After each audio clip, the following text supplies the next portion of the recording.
Hi, I'm Melissa Kearney. I'm a current third year in the pre-PA track. I'm a biomedical sciences major. And my name is Jenna Kowinski. I am a current third year. I am a medical humanities and biomedical sciences double major. I'm pre-med, and we're both in the honors program. And last May, we circumnavigated Iceland. And last weekend, we got to circumnavigate Sedge Island, which is off the coast of Island Beach State Park in New Jersey. So pretty much when we got there, the island was a lot smaller than I thought it would be, and pretty much the only facility on the island on itself was the house that we were staying in. The house was really nice. They had like an outdoor sheltered patio, and then there was a living room. There were multiple bedrooms with bunk beds in them, so we each got our own room, but Jen and I still chose to share a room. And then there was also a kitchen. We had to make all of our meals. We brought food and everything else onto the island. And yeah, there was an outdoor grill, which is a nice area too. And the house ran solely off of solar energy, so we really had to watch what we were using. So if we had the lights on, we had to turn them off as soon as we left. We had to limit our water usage. We had to bring our own water onto the island. And the bathrooms they're called clivises. So it's not an outhouse, and they use bacteria. So the bacteria eats the waste and then produces methane gas, which is just released back into the atmosphere after.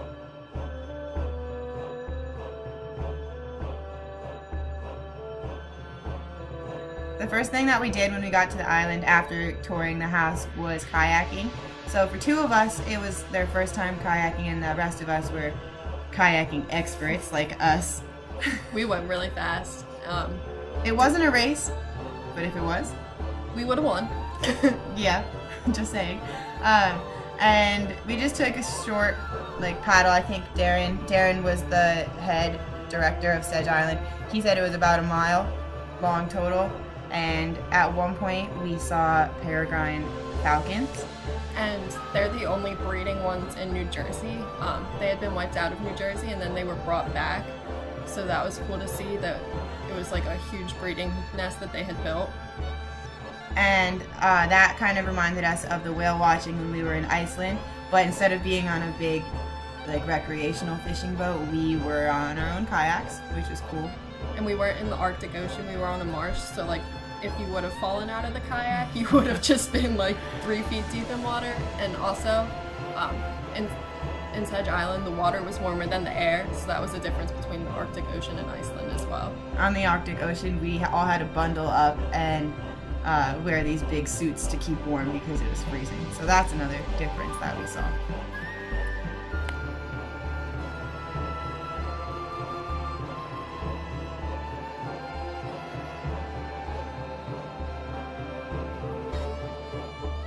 So we had to cook all of our own meals. So the first dinner that we had was hot dogs and hamburgers and grilled corn. Yeah, we made grilled corn, and we did a nice job. David, who's a second year on the trip, was really into the grill, so he made all the hot dogs and hamburgers.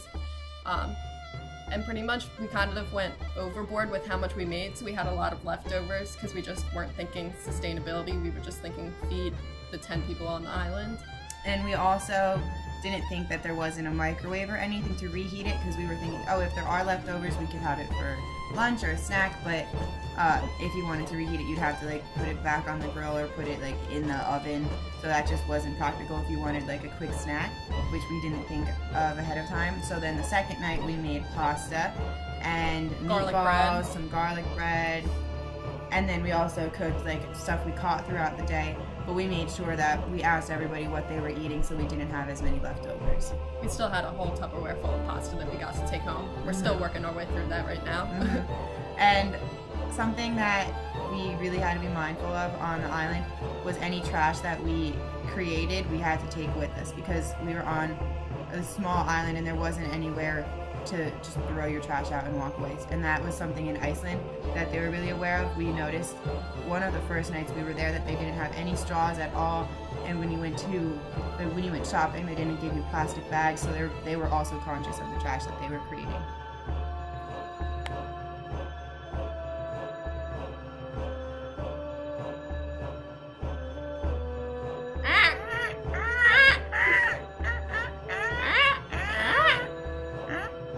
So I don't know if you recognize that sound, but that that is what a mute swan sounds like when it's begging for food. A juvenile one specifically. We thought it was cute at first. It was just, coming around the island, swimming around, come up to you, and it's making this weird noise. We thought it was just kind of fun, so we were like imitating it. It was nice, but we found out that all summer it was fed by some of the people on the island. So now its parents left it because it was old enough, and it still begs for food because that's what it's used to. So we were just making fun of this swan for a while, and then it starts like swimming up to us, and we were like, oh, it's being playful, and then it would back off, and then it would come a little bit closer. And we were like, okay, like, you're cute, like, that's a pretty boy. And then this swan just attacks, and it comes running to us, well, not running, swimming at us as fast as it can. Feathers flying, it's like mouth wide open, and we almost died.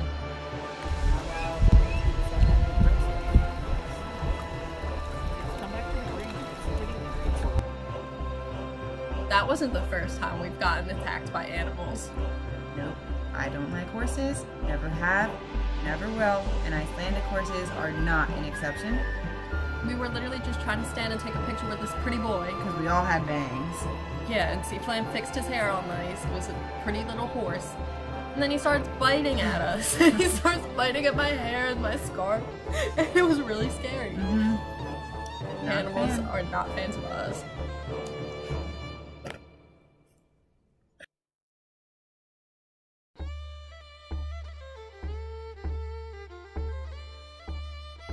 So after our swan attack, we went to sleep. It was a really brutal day. Had some traumatizing nightmares about it, but then we woke up the next day and we otter trawled, which got its name because it started in Massachusetts, where they were Trying to say fishing. Yeah, They were cod fishing, and because of the Massachusetts accent, instead of saying throw the other door in, it sounded like throw the otter door. So then now it's called otter trawling. So you basically have two people on the end, and they're in charge of the doors. And then there's a net that's between them, and then there's a rope that goes, and we all have to make like an okay sign, and then you have the rope go like through the fingers, and then as it gets through like your hands, when it ends you go and then when it gets to the actual end of the boat, whoever's in charge of the doors, they like open up the net and they just go fishing, catch some goodies. While we were out there, I was kind of stupid and I didn't pack a sweatshirt or a jacket for the weekend, and it was very windy, so that was kind of like our experience at Grab Rock in Iceland. Grab Rock was a crater that we walked around, and the wind was literally about to blow some of us away. And while we were on the boat, it was just also very cold and windy, and you could barely hear anything except Hassan's jacket, or not jacket, his poncho, blowing in the wind. And I remember when we were at Grab Rock in Iceland, a lot of us, like, we had our arms out and we were literally like leaning all of our weight into the wind, and we were still standing up. And David actually did that on the boat into the wind, and he was like, this is the same thing. So it was really windy in both places. So it was cool to have like that same weather in two different areas of the world. And while we were on the boat, we had to focus a lot on teamwork. Like, while we pulled in our catches, it got kind of heavy because there was so much stuff that we caught, and we had to pull in the rope. And we did a lot of teamwork stuff in Iceland too. Like, when we went whale watching, we had to get into our huge suits, and we had to have other people set them up. So it was pretty similar.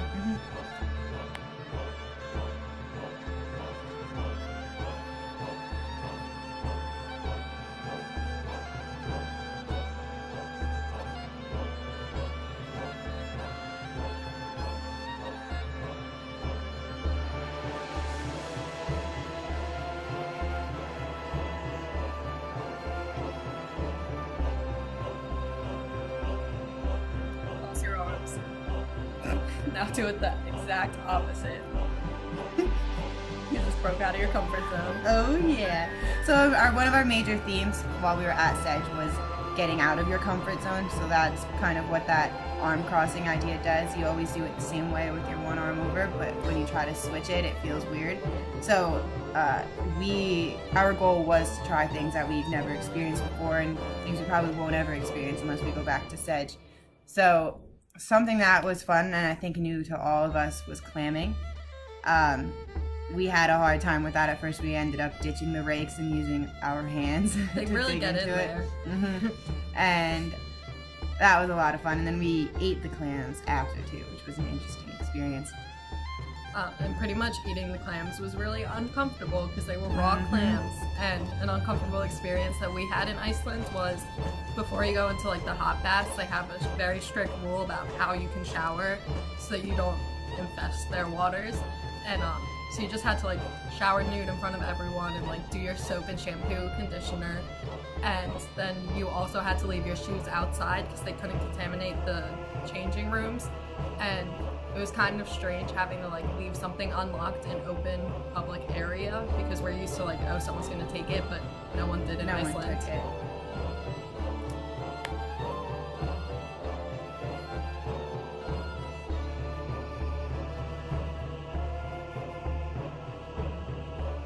Both of us are really picky eaters, and like I'm not even exaggerating with that. We eat grilled cheese for Every mostly day.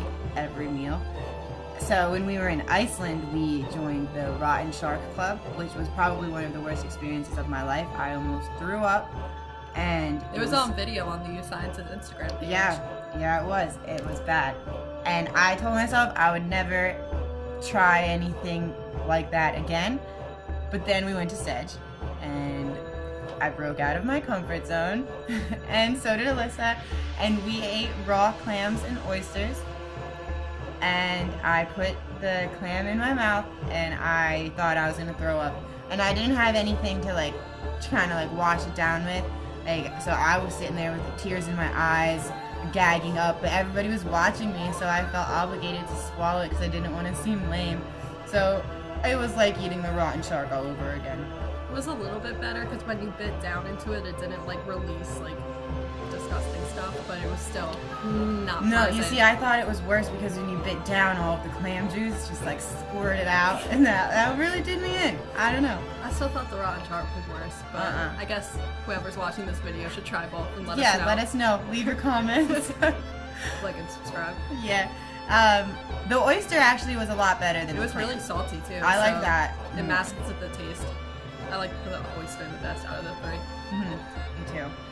And it was cool. We learned how to open up a clam, and then we also got an anatomy lesson of the clam, and we could see the clam's heart beating inside before we ate them.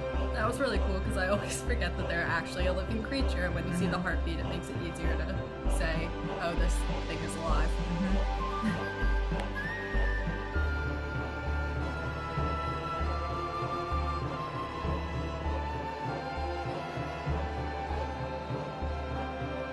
Last night we were there, we played a custom game on Sedge Island, and it's called Electric Moon Snail. So pretty much you get into teams and you sit facing across from each other in straight lines, and you hold hands with your teammates.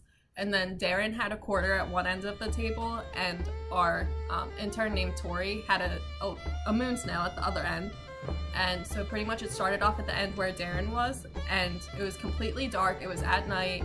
None of the lights were on, and he would shine a flashlight onto the quarter, and if it was flipped to the head side, you had to quickly squeeze the person's hand next to you, and then that got sent down the whole line, and then you had to grab the moon snail, and you had to beat the other team, and it was like the first team to 6-1. So we had a lot of fun playing that. My team lost both rounds. My team won both rounds. Yeah, it was rough. But something that was cool with that, like I remember the first round, or it was actually a practice round. I didn't think like how fast our like squeezing each other's hands would go, and I remember like I felt like as soon as I squeezed the person's hand next to me, the end person was already grabbing the moon snail. So like that like electric like pulse went down the road so fast. Like I don't know, that really was cool to me. And it was cool too because when they turned off all the lights, it was pretty much pitch black. Like you could see some of like the lighthouse was revolving around every 10 seconds because all the lighthouses on the East Coast have different intervals. So you could see that, but you really couldn't see anything. And when we were in Iceland, the sun pretty much never went down. So we would be in our hotel room every single night, With the sun up. and the sun would be up. And there was like 2 hours of moderate darkness, but it was Not nothing really. like on Sedge. Yeah, it was pitch dark. So like that was a big aspect of the games because your eyes like developed the rhodopsin and you were able to see like you have like as much night vision as you could possibly can. But then him shining the light would ruin it. So then like you kind of were frazzled for like the other rounds after because your eyes weren't adjusted to the dark anymore. And something that was cool about the game is, especially in today's society, people are always on their phones or using technology, and they don't really have that kind of like quality fun anymore, like that simplistic life. So we had so much fun. Like it got competitive. Like we had to switch sides because people were mad about using like. David thought it was set up. Yeah, so that because the side would win. One side had to use their right hands and the other ones was the left hand. So we had to switch sides and we were testing all these different theories. And we had so much fun with a shell, a quarter, and a flashlight. And like I haven't had that much fun in a while playing a game like that. And that reflects Icelandic culture because a lot of times they were like simplistic in life. They didn't really have anything like extravagant or anything big. So that reminded me of Iceland. And also, you had to like talk to the other people on your team, and it was all about teamwork. And the Icelandic people were just kind of nicer than people are around here, so that was also cool to see. So that was our last night on Sedge, and then the next morning it was raining, so we had to evacuate. We're on a boat after evacuation.